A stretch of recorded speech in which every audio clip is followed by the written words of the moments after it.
Hello friends. एक छोटे से गांव में एक आदमी रहता था।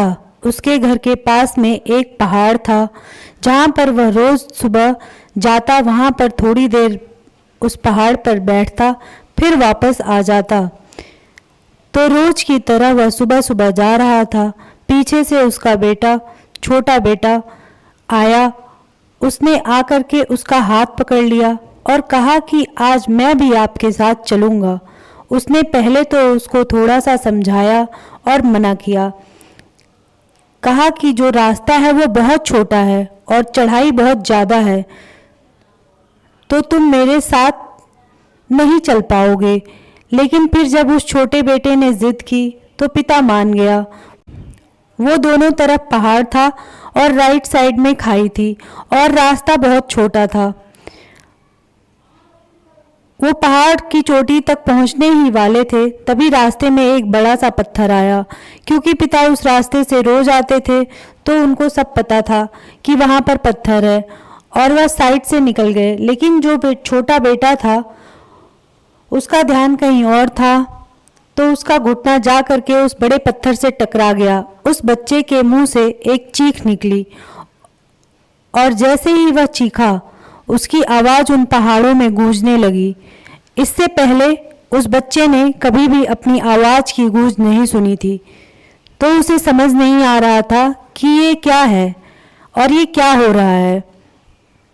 वह अंदर से थोड़ा सा घबरा गया और उसे लगा कि शायद कहीं कोई छुपकर उसे देख रहा है और उसका मजाक उड़ा रहा है। फिर उस बच्चे ने बोला, कौन हो तुम? तो जब उस बच्चे ने उस गूंज को सुना तो उसे गुस्सा आ गया। उसे लगा कि कौन है जो ये मजाक उड़ाए चला जा रहा है। फिर उसने गुस्से में से कहा कि मैं तुम्हें छोड़ूंगा नहीं। और फिर जैसे उसने उस गूंज को सुना वो घबरा गया। उसके पिता समझ गए थे कि क्या हो रहा है। उसने अपने पिता का हाथ कस के पकड़ लिया और उनसे पूछा कि कौन है ये जो मुझे इतना तंग कर रहा है, और कौन है ये जो मुझे इतना डरा रहा है।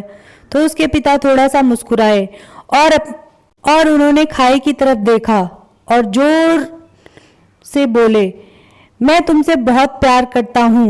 वह सुनकर वह बच्चा हैरान हो गया और उसे समझ नहीं आया कि हो क्या रहा है, क्योंकि वही इंसान जो मजाक उड़ा रहा था, उसको तंग कर रहा था, वह उसके पिता को बोल रहा है कि मैं तुमसे बहुत प्यार करता हूँ। तो पिता उसके बेटे को देखे और वो समझ गए कि उसके मन में क्या चल रहा है। और फिर दोबारा उन्होंने बोला, तुम बहुत अच्छे हो। और ये सुनकर बेटा मुस्कुराया और पूछा अपने पिता से कि ये क्या हो रहा है। फिर उसके पिता ने अपने बेटे को समझाया, ये जो आवाज़ तुम सुन रहे हो ना, ये किसी और की नहीं है, ये तुम्हारी ही आवाज़ है जो कि पहाड़ों में गूंज रही है, और तुम्हें अपनी ही आवाज़ सुनाई दे रही है। जैसे तुम बोलते हो ठीक वैसे ही तुम्हें सुनाई देता है। अगर तुम गुस्से से कुछ कहोगे तो पलट करके जो आवाज़ आएगी उसमें भी गुस्सा होगा, लेकिन अगर तुम कुछ अच्छा कहोगे तो आवाज़ भी अच्छी होगी। बिल्कुल उसी तरह से हमारी ज़िंदगी में भी होता है। जैसा तुम अपने मन में इस ज़िंदगी के बारे में सोचते हो, ये ज़िंदगी तुम्हारे लिए बिल्कुल वैसी ही हो जाती है। अगर तुम मन ही मन अपने आप से ये बोलते रहोगे कि मेरी ज़िंदगी तो बहुत बुरी है, तो तुम्हारी ज़िंदगी सच में बुरी हो जाएगी। और अगर तुम अपनी ज़िंदगी से प्यार करोगे तो तुम्हारी ज़िंदगी तुमसे प्यार करेगी। ये बात उस बच्चे के दिमाग में घर कर गई और फिर वो दोनों उस पहाड़ी की चोटी पर निकल गए। लेकिन बच्चे के दिमाग में ये बात घूम रही थी। फिर वो बच्चा खिलखिलाकर हंसा और अपने दोनों हाथ खोले और पूरी ताकत से बोला, मैं तुमसे बहुत प्यार करता हूँ। धन्यवाद दोस्तों।